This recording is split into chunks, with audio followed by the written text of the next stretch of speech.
Welcome to ஆலய திருஷன் YouTube channel. இன்றைக்கி நாம் விசிட் பண்ணியிருக்கிற பிளேஸ் பச்சைமலை சிவன் கோவில். பச்சைமலையிலே குரத்தியம்மனுக்கும் ஆலயம் இருக்குது, அது தாண்டி முருகப்பெருமானுக்கும் ஆலயம் இருக்குது. இப்போது நம்ம பார்க்க போகிறது சித்தர்கள் வாழ்ந்த சிவன்மலை. 18 சித்தர்கள் இங்கே வாழ்ந்ததாக ஒரு வரலாறே சொல்கிறாங்க. இந்த கோவில் எக்ஸாக்டாக எங்கே இருக்குதுன்னு பார்த்தீங்கன்னா, தாம்பரம் சானட்டோரியமில் காசநோய் மருத்துவமனையோட பேக் சைடு தான் இந்த மவுண்டைன் அமைஞ்சிருக்கு. இங்கே தான் இந்த கோவில் அமைச்சிருக்காங்க. குரோம்பேட்டையிலேருந்து வந்தீங்கன்னா 1 கிலோமீட்டர் டிஸ்டன்ஸ்லையும், தாம்பரம் சானட்டோரியம் ரயில்வே ஸ்டேஷன்லேருந்து வந்தீங்கன்னா 2.5 கிலோமீட்டர்லையும் அமைஞ்சிருக்கு. சானட்டோரியம் குரோம்பேட்டையில் உள்ள இந்த கோவிலுக்கு ஜான்வரி 2024 அன்று தான் கும்பாபிஷேகம் விமரிசையாக நடந்து முடிஞ்சிருக்கு. இங்கே உள்ள மூலவர் பார்த்தீங்கன்னா அத்திரி ஈஸ்வரர், அனுசுயா ஈஸ்வரி அம்மன் தான். அதை தாண்டி வெளிப்பிரகாரங்களில் பார்த்தீங்க அப்படின்னா அகத்தியருக்கு, ஆஞ்சநேயருக்கு எல்லாருக்கும் சிலை வடிச்சிருக்காங்க. இந்த மலையில் முந்தி காலத்தில் குறும்பர்கள் இன மக்கள் இருந்தாங்க இல்லையா, அவங்க வாழ்ந்து வந்ததாக கருதப்படுவது. கற்கால கருவிகளும் அதை பற்றி கண்டுபிடிச்சிருக்காங்க. இந்த மலையில் மூலிகைகள் நிறைய இருக்குதுங்க. அதனால தான் பிரிட்டிஷ்காரங்க உலகத்திலேயே முதல் காசநோய் மருத்துவமனையை இந்த இடத்துல அமைச்சாங்க. தூய்மையான பகுதி அப்படின்னா சானட்டோரியம், அதனால தான் இந்த இடத்துல சானட்டோரியம்னு பேர் வச்சுருக்காங்க. குரோம்பேட்டையில் குமரன் குன்றத்தில் முருகன் இருக்கிறாங்க, திருநீர்மலையில் விஷ்ணு இருக்கிறாங்க. இதற்கு நடுவில் தான் இந்த குரோம்பேட் சிக்னல் இருக்கு இல்லையா, அங்கே இருந்து பச்சைமலைக்கு ஈஸியாக வந்துடலாம். சித்தர்கள் வழிபட்ட சிவன் கோயில்ட்டு பெருமையாகவும் சொல்கிறாங்க. பல சித்தர்கள் வாழ்ந்த புண்ணிய இடம் இதுங்க. சஞ்சீவி மூலிகைன்னு கேள்விப்பட்டிருக்கீங்களா? ராமாயணத்துலலாம் அந்த சஞ்சீவி உள்ளிட்ட அபூர்வமான மூலிகைகள் நிறைந்த மலை தான் இந்த பச்சைமலை. இந்த மலையடிவாரத்தில் பார்த்தீங்கன்னா இன்றைக்கும் காசநோய்க்கான சித்த மருத்துவமனை எப்போத்துல இருந்துன்னா 1928ஆம் ஆண்டிலிருந்து செயல்பட்டு வருது. அப்போ பார்த்துக்கோங்க இங்கே என்ன வகையான மூலிகைகள் எவ்வளோ அருமையாக கிடைச்சிருக்குன்னு சொல்லிட்டு. பச்சைமலையிலே குரத்தியம்மன் அப்படின்ற ஒரு சின்ன கோவிலும் இருக்குது. அந்த கோவிலில் பார்த்தீங்கன்னா காளி தேவி வச்சு வணங்குறாங்க. சனி ஞாயிறு அந்த மாதிரி நாட்களில் ஈவினிங் 4 o'clockலேருந்து 8:30 வரைக்கும் தான் அந்த காளியம்மன் கோயில் திறந்திருக்கும். மற்ற நாட்களில் திறந்திருக்காது.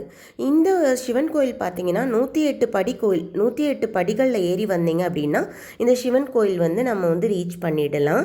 ரொம்ப அருமையாக, மனசுக்கு நிறைவாக, நிம்மதியாக, அவ்வளோ ஒரு தியானம் பண்ணுறதுக்கு ஏற்ற மாதிரி இந்த கோவில் அமைஞ்சிருக்கிறது தான் இதோட விசேஷம். மலை உச்சியிலிருந்து இந்த கோவிலை சுற்றியுள்ள பகுதியில் பார்த்தீங்கன்னா வள்ளலார், சிவவாக்கியார், ஆஞ்சநேயர், அத்திரி மகரிஷி, அகஸ்தியர், நாகர்கள் சந்நிதி, விநாயகர் மற்றும் சிவலிங்கம் எல்லாமே இங்கே அமைச்சிருக்காங்க. அப்புறம் பார்த்தீங்கன்னா நாகங்கள்லாம் பூஜை செய்யும் ஒரு பாதாள அம்மன் சிலையும் இங்கே உள்ளது. சுயம்புவாக துர்கையோட உருவம் உருவானதாக இங்கே ஒரு அதிசயம் நிகழ்ந்ததாகவும் சொல்கிறாங்க.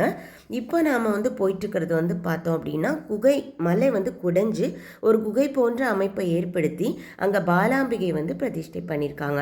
உலகத்திலே குட்டியான ஒரு விநாயகர் சிலையும் இங்கே பிரதிஷ்டை பண்ணியிருக்காங்க. இந்த இடமும் தியான இடமாக தான் கருதப்படுது. இங்கே நிறைய பேர் உட்காந்து தியானம் பண்ணுறாங்க. நான் அம்மனோட சிலையை உங்களுக்கு நேரில் ஷூட் பண்ணியிருக்க பாருங்கள், ரொம்ப அழகாக இருக்குது. நானுமே இங்கே உட்காந்து கொஞ்ச நேரம் தியானம் பண்ணேன். மனதுக்கு அவ்வளோ நிறைவாக இருந்தது. இங்கே ஒரு மணி தொங்க போட்டிருக்காங்க. அதில் பார்த்தீங்கன்னா 3 தடவை அந்த மணி ஒலி எழுப்பிட்டு தான் இந்த அம்மனை நம்ம வணங்கணும்னு சொல்கிறாங்க. என்ன கஷ்டமாக இருந்தாலும் இந்த அம்மன் நம்மளுக்கு தீர்த்து வைப்பாங்க அப்படின்னு சொல்கிறாங்க. இவங்க பேர் பாலாம்பிகா. பாருங்கள், ரொம்ப அழகாக இருப்பாங்க. பாலாம்பிகை அம்மனை தரிசிச்சுட்டு மேலே வந்தீங்க அப்படின்னா முருகன், வள்ளி தேவியானையுடைய இருக்கிற சந்நிதியும் பார்க்கலாம் நீங்கள். அது தாண்டி நவகிரகர், அப்புறம் கால பைரவர் எல்லாருக்குமே இங்கே சுவாமி சிலை பிரதிஷ்டை பண்ணியிருக்காங்க. கோவிலோட வியூ இப்படி தான் இருக்குது, ரொம்ப அழகாக இருக்குது. மலை மேலே அமைச்சிருக்கிற கோவில் அப்படின்னா சென்னையில் வந்து இதுக்கு நிகர் வந்து எதுவுமே இல்லைன்னு சொல்லுவேன். அந்த அளவுக்கு அழகாக வந்து வந்து அமைஞ்சிருக்கு. இப்போ இன்னும் கொஞ்சம் சில படிக்கட்டுகள் நான் மேலே ஏறி போனேன் அப்படின்னா, அங்கே வந்து பார்த்திங்கன்னா வள்ளலாருக்கு வந்து ஒரு அறை மாதிரி ஏற்படுத்தியிருக்காங்க. அது தாண்டி சில சுவாமிகளையும் வந்து அங்கே வந்து பிரதிஷ்டை பண்ணியிருக்காங்க. இதுதான் என்டையர் வியூ, கோவிலோட என்டையர் வியூ. அன்னைக்கு வந்து நான் சிவராத்திரி மார்னிங் வந்து விசிட் பண்ணியிருந்தேன். ஈவினிங் வந்து சிவராத்திரி வந்து தியானத்துக்காக வந்து உண்டான எல்லா விஷயங்களும் வந்து எடுத்து வந்து பண்ணிக்கிட்டு இருந்தாங்க.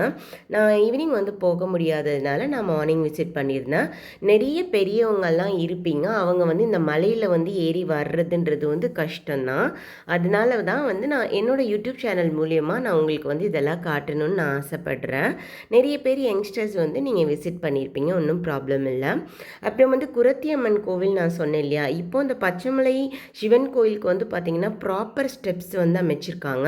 இதே இது நீங்கள் காளியம்மன் வந்து போய் தான் ஆகணும், காளியம்மன் கோயிலுக்கு விசிட் பண்ணணும் அப்படின்னு நினச்சிங்கன்னா கண்டிப்பாக அங்கே வந்து இது மாதிரி ஸ்டெப்ஸ் வந்து பண்ணவே இல்லை. மலையிலே வந்து கல்லை வந்து அப்படியே அடுக்கி வச்சு அந்த மாதிரி தான் வந்து பண்ணியிருந்தாங்க. அது ரொம்ப ரிஸ்க்காக இருந்தது. நான் அந்த கோவிலுக்குமே வந்து நான் போயிருந்தேன். பட் எப்படி சொல்கிறது, ரொம்ப அருமையாக தான் இருந்தது. ஆனால் வழியில் எந்த கடைகளுமே இந்த பச்சை மலையில் வந்து கிடையவே கிடையாது. மாலை வாங்கணும் அப்படின்னாலும் நம்ம கீழே இருந்தே வந்து வாங்கிட்டு வந்துடணும். இப்போ தண்ணி, வேறு ஸ்நாக்ஸ் ஏதாவது சாப்பிட்றதுக்கு, இந்த மாதிரி குளுக்கோஸ் ஏதாவது எடுத்துகிட்டு வரணும் அப்படின்னா எல்லாமே நீங்கள் வீட்டில் இருந்து ப்ரிப்பேர்டாக வந்துட்டிங்கன்னா உங்களுக்கு ரொம்ப வந்து யூஸ்ஃபுல்லாக இருக்கும். பிகாஸ் மேலே வந்து எந்த ஷாப்ஸுமே வந்து உங்களுக்கு கிடையாது. நீங்கள் வந்து கீழே வந்து மாலை வந்து வாங்கிட்டு வந்துடுங்க. இல்லை உங்கள் நியர்பையில் என்ன பிளேஸ் இருக்கோ அங்கே நீங்கள் இருந்து வாங்கிட்டு வந்து சுவாமிக்கு வந்து சாத்தலாம். நான் வந்து கோவில் வந்துட்டு அன்றைக்கி வந்து எனக்கு ரொம்ப வந்து மனநிறைவாக இருந்தது. இந்த யுகங்கள் வந்து பார்த்திங்கன்னா முருகன் யுகம்னு சொல்கிறாங்க. அது தாண்டி சிவன் யுகமும் நிறைய பேர் வந்து சொல்கிறாங்க. எனக்கு முருகன் வந்து ரொம்ப ரொம்ப இஷ்டமான தெய்வம். பட் இப்போ ரீசெண்ட் டேஸில் வந்து என்னன்னு தெரில, என்னோடய பார்வை முழுக்க சிவனை நோக்கியே இருக்குது. எனக்கு ரொம்ப பிடிச்சிருக்கு. சில விஷயங்களில் வந்து சிவன் இருக்கிறத நான் பரிபூர்ணமாக வந்து உணர்ந்தேன். உங்களில் அந்த மாதிரி ஏதாவது ஒரு உணர்ந்திருந்தீங்க அப்படின்னா கண்டிப்பாக ஷேர் பண்ணுங்கள். நான் நெக்ஸ்ட் வீடியோஸில் எனக்கு என்ன ஆகியிருந்தது, எப்படி நான் வந்து சிவனை உணர்ந்தேன் அப்படின்ற விஷயங்களையும் நான் உங்களோட ஷேர் பண்ணிக்கிறதுக்காக விரும்புகிறேன். நான் இருக்கிற இந்த பிளேஸ்லேருந்து ஸ்டார்ட் பண்ணி உலகம் முழுக்க இருக்கிற அத்தனை கோயில்களுக்கும் நான் விசிட் பண்ணணும். உங்கள் எல்லாருக்கும் அந்த கோவில் எல்லாரையும் வந்து நான் வந்து காட்டணும் அப்படின்றது தான் எனக்குள்ள ரொம்ப ரொம்ப ஆசையாக இருக்குது. ஸோ என்னோடய யூடியூப் சேனல் வந்து உங்கள் எல்லாருக்கும் பிடிச்சிருக்குன்னு நினைக்கிறேன். கண்டிப்பாக ஷேர் பண்ணுங்கள். சுவாமி பற்றின விஷயங்களை என்கிட்ட ஷேர் பண்ணுங்கள், கமெண்ட்ஸ் பண்ணுங்கள். அப்புறமேட்டு சப்ஸ்கிரைப் பண்ணிவிட்டு பாருங்கள். சவுத் சென்னையோட பெனாரமிக் வியூ வந்து இதுதான். என்ஜாய் பண்ணுங்கள். Thank you for watching.